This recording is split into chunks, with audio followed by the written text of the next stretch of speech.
Hey everybody, I'm Tiffany Smith and welcome to the New York Comic Con panel for Batman Death in the Family, Warner Brothers Home Entertainment's groundbreaking first ever venture into interactive storytelling. If you can't tell, I'm really excited. Batman Death in the Family, which includes the complete collection of 2019 and 2020 DC Showcase animated shorts, will be available on Blu-ray Combo Pack and digital starting on October 13th. So mark your calendar, October 13th. Right now, though, I want to welcome our awesome panelists. We've got some great people to chat about this project. First up, Mr. Brandon Vietti, the producer, director, and writer of Batman Death in the Family. Hey, Brandon, how are you? Good. Hello, everybody. Then we've got Bruce Greenwood, currently starring on Fox TV's The Resident and the voice of Batman in Death in the Family. You might also recognize his voice from a couple other times, doing stuff in the DC universe as Batman as well. How are you? Hey, great. I'm so glad to be here. And then we've got Vincent Martella joining us, best known as the voice of Phineas in Disney's Phineas and Ferb. And he is the voice of Jason Todd in this film. Thank you for having me. And finally, we've got Zehra Fazal joining us, another star of Young Justice. And in this film, she voices Talia al Ghul. I feel like I just want to make my voice sound like cooler to introduce her. Talia al Ghul. How are you doing? Hi, I'm great. Thank you so much for having me. My cat has decided to join the panel as well. It's another great thing about doing these virtual panels. You never know who's going to join in. Kids walk through the background, pets join in. Hand puppet animals go through too.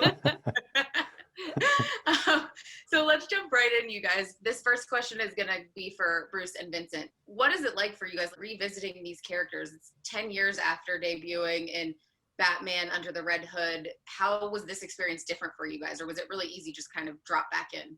No, the sensibilities were a little bit different, and I toyed with the voice the first time and toyed with the voice the second time, and I still sort of searching for what I think is going to be in the real pocket, So for me, it's sort of a continuing search. That's one of the fun things about it. Maybe terrifying and horrible for the viewers, but as I'm sort of experimenting. But I thought it was fun to try and reach for like new different colors, I didn't even get to play Jason Todd that long in the first picture, so they were really expanding this character a lot, and Brandon and Wes Gleason were really helpful in making sure that I found a performance that really fit the entire mood of the entire film, and kind of matched up with what they wanted and what their vision of it was. So I think we found something good, and yeah, it was a lot of fun though. How excited were you to get to come back and be like, I'm actually going to get to really dive in and play with some of the different stuff that he does in this one? Yeah, I mean, it was really exciting. I mean, I loved doing Under the Red Hood, but I died pretty fast. Bruce didn't save me in time. Spoiler. Just kidding. Yeah, spoiler. But I was pretty broken up about it. Yeah, this was great too, because there's a lot of different directions that Jason Todd even goes. So it wasn't even just that I was playing one version of this character. It's this character and how his life can be completely altered by the choices that the viewers make. Brandon really had, a whole page of exactly where my character was going and in what directions he was taking. So that was challenging in a very fun way. Well, and let's jump over to you, Brandon. Obviously, like what he was saying, you're kind of guiding everything and letting everyone know where this story is going. And this one in particular, you're going backwards, forwards, sideways, all kinds of places. How did you come up with the concept? Well, I mean, I've been lucky to get to work on a lot of Batman stuff over the years, and I've been a Batman fan for a very long time. I've read a lot of stories, so I had a lot of great source material to pull from. I wanted to kind of bring in like, what are all the things that, our fans know and remember about these characters and associate with these characters?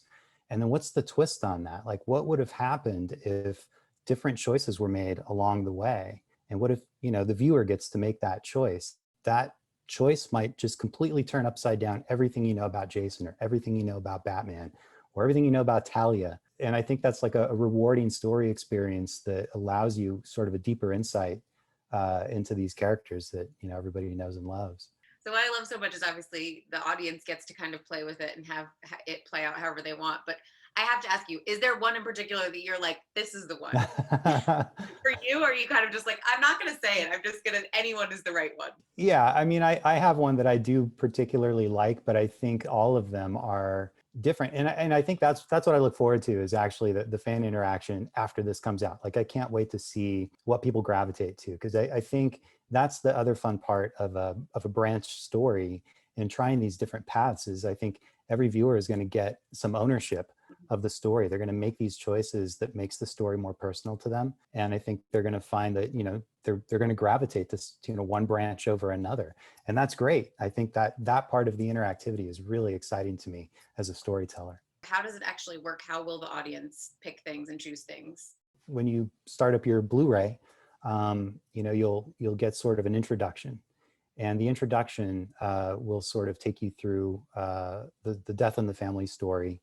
And it'll take you up to that fateful moment in Jason Todd's life in a warehouse with the Joker and a stack of dynamite nearby. And this is the exact same point that the comics took fans to back in, I believe it was '88. And infamously, DC Comics put into the hands of the audience, into the hands of the fans, the fate of Jason Todd. And in those days, they put a page in the comic book that had 2 1-900 numbers in it. And you could place a phone call to, one 1-900 number would lead you to the yes vote, he should live, or the no vote, he should die. And famously, people chose for Jason Todd to die. Sorry, Vincent. I wanted like modern fans that didn't get to experience it back then to kind of have that same sensibility. So we looked at the very design of that page with the 1-900 numbers, and we crafted a sort of interactive menu page that you'll come to that pops up as soon as you get to that fateful moment when Jason's about to die, and you get to choose whether he lives or dies. And so the screen pops up and you get to use your remote control on your Blu-ray player remote control, and you get to toggle back and forth between not 1, not 2, but 3 different choices at that point that will lead you to different paths. And then as the story progresses, of course, you'll come to another crossroads and you'll have to make a hard decision, and you'll have to be careful because you just don't know what the outcome will be from some of the choices that you make. And just so everyone knows, the digital one, you cannot do the interactive stuff. It'll be the 4 shorts, you can watch the full linear stories. But on Blu-ray, that's where you can do the interactivity and choose your own kind of path that you want to go on as the story goes on. That's right. Well, that kind of brings me to a question for you guys as the actors. What was it like when they came to you and said, okay, we're going to do this, but we're going to do it a little bit different. It's going to be interactive. You might be a part of some. You're going to tell a different story here, a different story there. What was your response? We'll start with you, Zehra. Oh, me? Zehra, yeah. Yeah. Gosh, I was so excited when I found out I was cast in this project. I loved working with Brandon on Young Justice. And so to, play Talia al Ghul, this iconic supervillain in the Bat universe, was just so exciting. And I'm a huge fan of kind of choose your own adventure and interactive fiction all through growing up and now. And so the fact that this was an interactive movie made it super exciting to me as an actor, because the characters we play in one set of circumstances might have be in a completely different emotional state or have a completely different motivation than if you were in another set of circumstances. So figuring out what's the temperature of my character in this setting versus that setting is really, really fun, because you get to explore all sides of a character that way. And I have to applaud all of you guys for talking about this, because you're explaining it in a way that's not spoiling anything or giving too much away. But I mean, it is something where as an actor, normally you don't get to go 3-4 different places with the character that you're playing in one project. Did you guys feel the same way, Bruce and Vincent, going into this when they were like, it's going to be an interactive story branching off? Well, yeah, I mean, it's funny because sometimes if you're shooting a film or shooting television, you'll give them 3 or 4 different choices within a certain set of dialogues that have different emotional components, and the editor will pick one, right? Or he'll pick 4 or 5 and confuse the issue completely. But here, you got to go down these distinct routes that are going to be intact, right? With these new shapes. So that was kind of exciting to be able ultimately to see them all. I'm excited to check out the extended footage too, because I haven't seen the fully interactive version yet. So I'm excited to check that out in October, because I remember things that we recorded. I remember things from the script, and being definitely excited about some of the directions that we go more than others, in terms of just like, oh my gosh, I wasn't seeing this coming at all. And so I think I'm just excited to hear what people think about that when they make a one wrong choice, and something that, not just something bad happens, but something like completely out of the blue and bad will happen because of these choices that you made. And we'll come back to you, Zehra, with this project. Obviously, like we said, the two of them are coming back to this character. How was it for you coming in and taking her on, and then kind of how did you approach finding the voice? It was so exciting, like I said. And I think Talia has always fascinated me because I really think she and Bruce Wayne are very similar people. They want similar things. The way they go about getting it is diametrically opposed at times. But I think that's what makes her so interesting. They're both interested in this idea of a legacy and family. I think Batman is such a team builder, and I think Talia shares that quality. So when I was approaching her, I wanted to think about the ways she was parallel to Bruce Wayne, but also to be sure to give her her own agency. You know, she is seen in the shadow of her father. And so, what does it mean for her to come out of that shadow? And I really think she knows best. She thinks she knows best. Yeah. So it was exciting to play her with that mindset. You're like, she thinks she knows best, and you playing her, you're like, she does know best. She does know best. There is also another awesome voice actor who couldn't join us for right now, but Veep Scary Cole voiced a few characters in Death in the Family, including Two-Face. So I think we've got a little clip for everybody to watch, and it's Jason Todd as Red Robin on the short end of a battle with Two-Face. Take a look.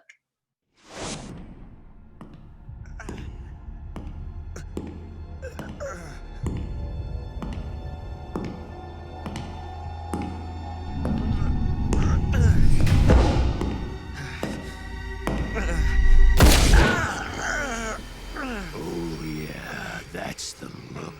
You're not the first to come after us for revenge. So who did we kill? Girlfriend, sibling, mama, papa? Daddy issues, huh? Those will drive you batty. But you've got other things to worry about now. Like, will we leave you to bleed out? Or put the next bullet in your head? You might call this... Say double jeopardy and I'll shove that coin down your throat with my bloody stump. That's the spirit, kid. So like we said, you know, there's so much fun stuff going on. You get to see different characters and different stories in each kind of little branch that you're going into. But for each of you guys, what were themes that really stood out for you that were really important to explore in this project? You know, I think some of it was built into Judd Winnick wrote Under the Red Hood. And so having, you know, directed that movie and really lived through the story that he created, I was really struck and moved by how much we got to see Batman as a father figure. And so to me, that's something that I really wanted to build into this story as well and take even further. I was not only moved by the story, but moved by how Bruce brought that out of Batman in his performance. And so I think that was a really interesting sort of counterpoint to some of the very horrific, tragic things that are going on within the story. And I think that's built into Batman and who he is. He's, you know, Batman's kind of born of a tragedy, and it's about what he's doing that's good with it. It comes from the loss of a family, and often through the books we're seeing him building a family. And Judd's story with Under the Red Hood really doubled down on that in telling the story of the tragic return of a lost family member. And so again, this story to me is full of that. I tried to push it even further in both directions. It's it's very horrific, but at the heart, I don't mean to be smiling while you're saying that, but I'm like, it's true horror. I mean, it's a nightmare scenario, but it's also grounded in heart and in family, and that's important to me in a story. Batman has always been broken. You know, there's been the absence of an emotional component within him for a long, long time that we talked a lot about this, is about bringing that, gentleness might be the wrong word, but his longing for family reached past all that brokenness and exposed a little part of him that was vulnerable in a different way than he'd been vulnerable before. What about for you, Zehra, with the themes that they explored? Was there something specific that stood out to you that you were like, I really want to make sure we get this point home? Or did Brandon talk with you about this is kind of the theme we want to focus on with her? I think that theme of what is family and what does that mean for your legacy, I think those themes were really inherent throughout, and certainly inherent in Talia's contribution to this story. I think I'm really excited to see fan response throughout, because as I got to preview some of the scenes digitally, I was moved several times by the themes of especially the relationship between Bruce and Jason, and just this idea of what does it mean to have a father? What does it mean to be a father? Is family blood, or is it more? Is it truly the people you find in the world? There's also one particular line that jumped out at me, I think, made, amazing writing by Brandon, made so beautiful, Bruce, by your performance. The impossible is just the unthinkable lying in wait. That has been in my head ever since I heard it. I was laughing because I was looking at everyone's faces while you were waiting to say the line. I was like, Brandon's like, what line is she gonna say? Was there anything that each of you read that you were like, oh my gosh, I can't believe they're doing this? Or, even for you, Brandon, where you were like, I can't believe they're actually letting me do this. Yeah, definitely. There are definitely some areas where when I was pitching it, I was like, I wonder if they're going to go for this. But thankfully they did, because yeah, we really tried to push and take the characters and our audience into unexpected directions, for sure. Well, and you're the one kind of with all of the secrets, because where all the stories are going to end up. And obviously fans watching, they're always wanting to know more secrets. Can you kind of give us any little Easter eggs? Are there any scenes or particular moments where you would be like, hey, keep a close eye here, or look for this thing, that you can share with the audience? It's loaded with Easter eggs, and I think our fans are going to find them pretty easily, and I hope they'll find them rewarding. They call back to great moments in Batman's history, but they're presented in an entirely new and different way because there's different choices to get you there. But I think the other thing I want fans to really like, and I hope they'll really like, is we got to go back into Under the Red Hood and incorporate some of that footage into this new project.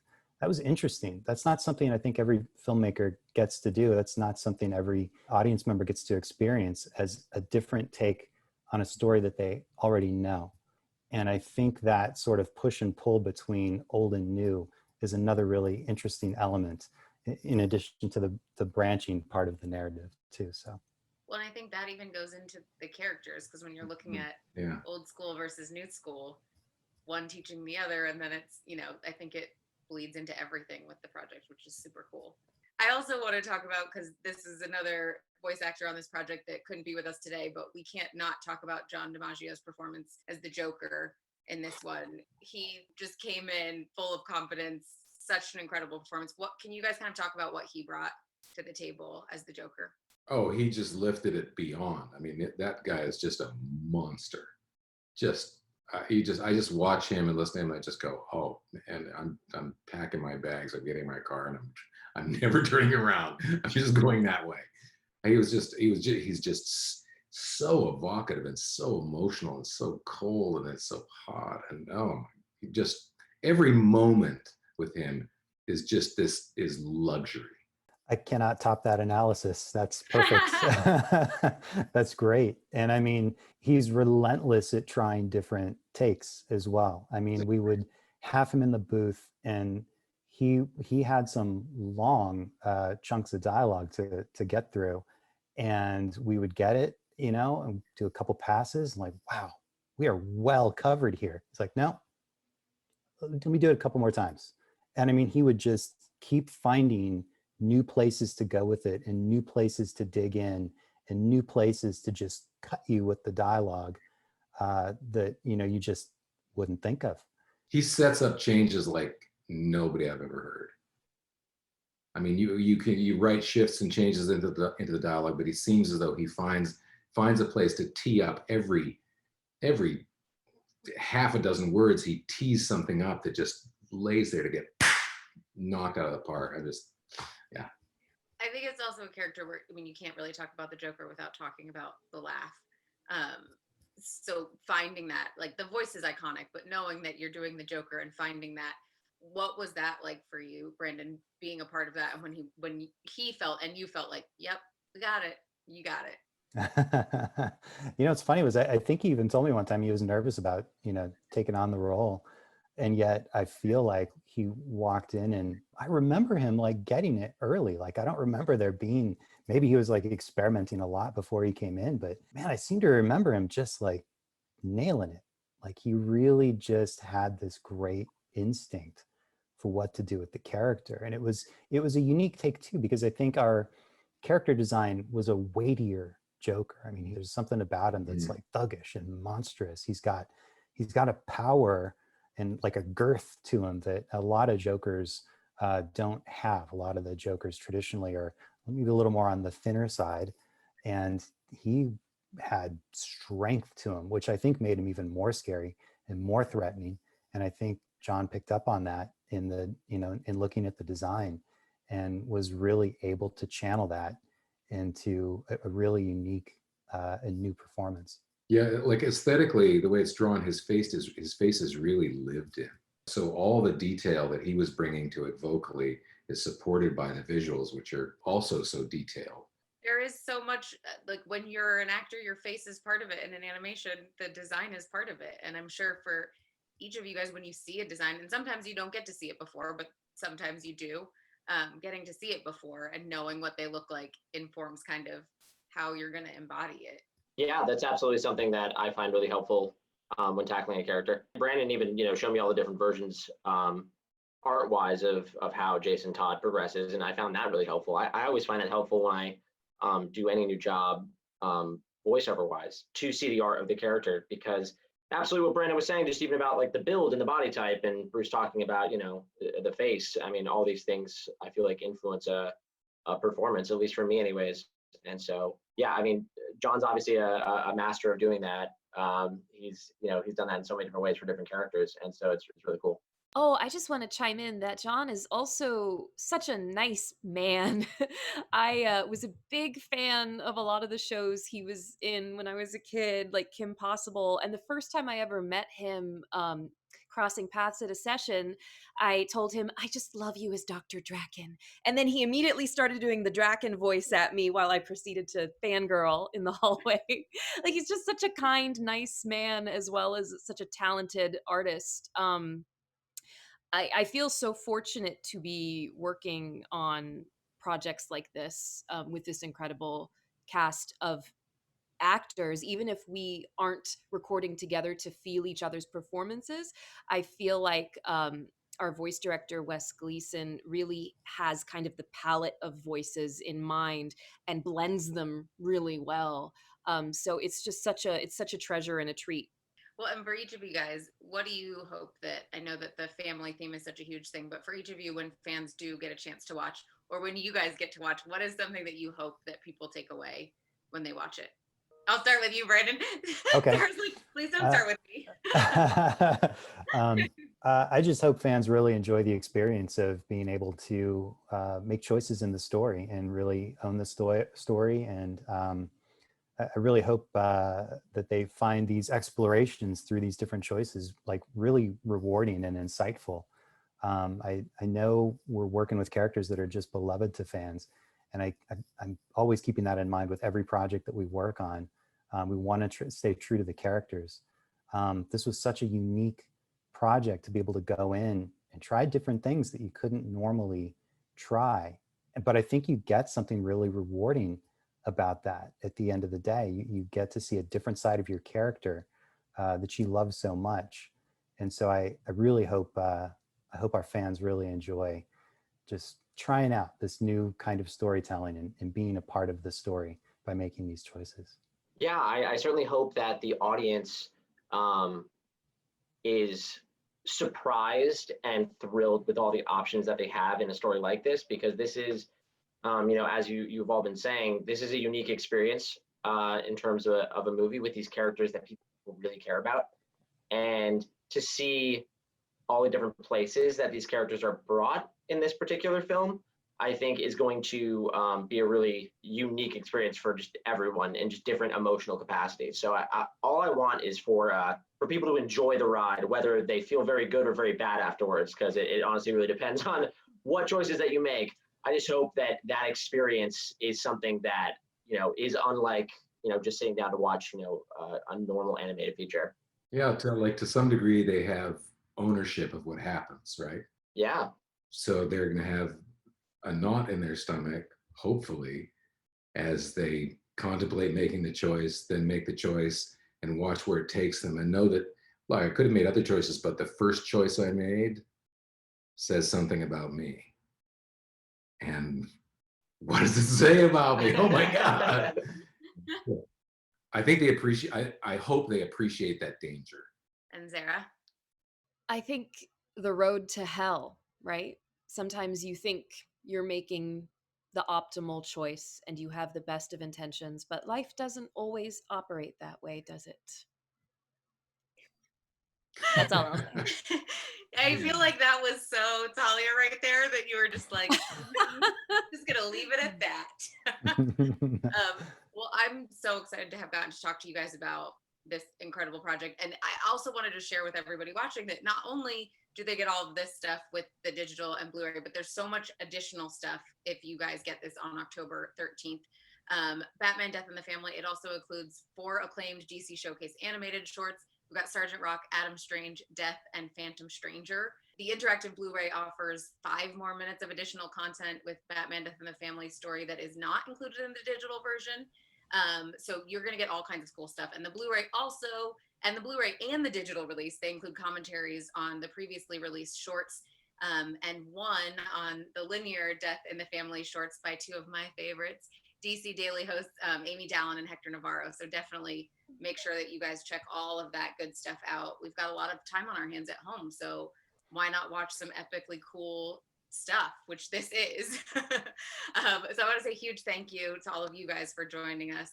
Zehra, Brandon, Vincent, and Bruce, thank you guys so much for taking the time to hang out and talk with me and talk with all the fans. I'm like, New York Comic Con is one of my favorite things ever, and this is such a cool and unique experience. It feels like it fits perfectly with this unique interactive experience. It does. Yeah, no, thank you for doing this with us, Tiffany. Awesome. Thank you guys. Yeah, thanks, Tiffany. You're really good at this. You're really, really good at this. And all of you guys, do not forget that Batman Death in the Family, the complete anthology of 2019-2020 DC Showcase animated shorts, will be available on Blu-ray, combo pack, and digital starting October 13th. So start your countdown because it's soon. Yay. Thanks, guys. Thank you. Thank you.